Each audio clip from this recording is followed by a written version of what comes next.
გამარჯობა. მე დავბრუნდი, რომ უპასუხოთ თქვენს შეკითხვას, რატომ დუმან პროფესორები დღეს იდეის გარშემო. ერთი ქალაქი, ერთი ფაკულტეტი. ამისთვის დამჭირდება დავიხმარო მოდელი თამაშთა თეორიიდან. სახელწოდებით პლატინის დილემა, რომელსაც დღეს საქართველოში პროფესორის დილემის სახელწოდებით ვიცნობთ. რა ხდება აქ? მყავს დიქტატორი, რომელსაც მოვიდა არაჩვეულებრივი იდეა.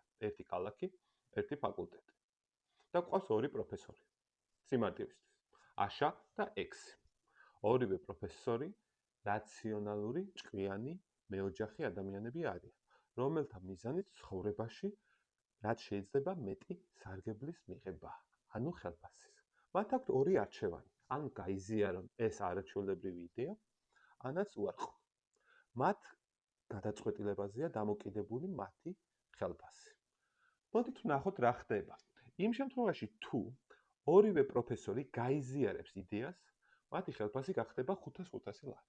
ხოლო იმ შემთხვევაში თუ მხოლოდ ერთი გაიზიარებს და მეორე არ გაიზიარებს ამ იდეას, ის რომელიც გაიზიარებს მიიღებს 5000 ლარიან ხელფასს. მეორე კი გაშვებული იქნება უნივერსიტეტიდან. ხოლო იმ შემთხვევაში თუ არც ერთი არ გაიზიარებდა ამ იდეას, ამ შემთხვევაში დიქტატორი დაემხობოდა და ორივე პროფესორის ხელფასი გახდებოდა 3000 ლარი.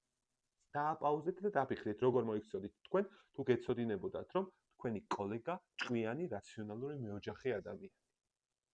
დაფიქრეთ აბა და მითხარით, რას იზამდით იმ შემთხვევაში, თუ იცით, რომ თქვენი კოლეგა თქვენი ძმა არის. მოდით ახლა ჩვენ დავფიქრდეთ და ვიფიქროთ, რას იფიქრებდა ექსი. ექსი ფიქრობს, თუ აშა იზიარებს ამ იდეას, მაშინ ჩვენც უნდა გავიზიაროთ, რადგან 500 ლარიანი ხელფასი გვირჩევნია არაფერს.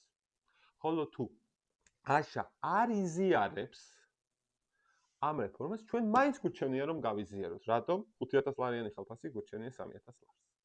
გამოდის რომ ჩვენ გვაქვს დომინანტური სტრატეგია. დამოუკიდებლად აშას არჩევნისა, ჩვენ ვიცით რომ გვირჩევნია გაზიარება. იგივეს ფიქრობს აშაც. ანუ რა გამოდის, რომ ორივე გაიზიარებს ამ იდეას და ორივეს ხელფასი იქნება 500 ლარი.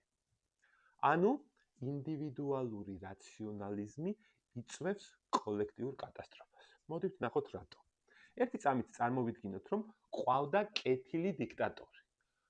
ყოველდღიურ ცხოვრებაში შუქნიშანი არის კეთილი დიქტატორი, რომლის მიზანიც არის საერთო სარგებელი. ამ შემთხვევაში კეთილი დიქტატორი აიძულებდა ორივე პროფესორს არ გაეზიარებინათ ეს იდეა. და თუ ეს ასე მოხდებოდა, პროფესორების ხელფასი 500 ლარის მაგივრად შეადგენდა 3000 ლარს. ორივეს. ანუ არსებობს სტრატეგია, რომელიც ინდივიდუალურად არ არის რაციონალური, მაგრამ კოლექტიურად არის ოპტიმალური. აქ ჩდება კითხვა. ჩვენ ქართულ საზოგადოებას გვჭირდება კეთილი დიქტატორი, თუ ჩვენ თვითონვე შეგვიძლია თანამშრომლობა და სინერგია. მოდით აქ დავასრულოთ გალაქტიკურ ნოტაზე. მეხი მეხს, ქარი ქარს, ჩვენ კი იქნებ მხარი მხარს. აბა ჰე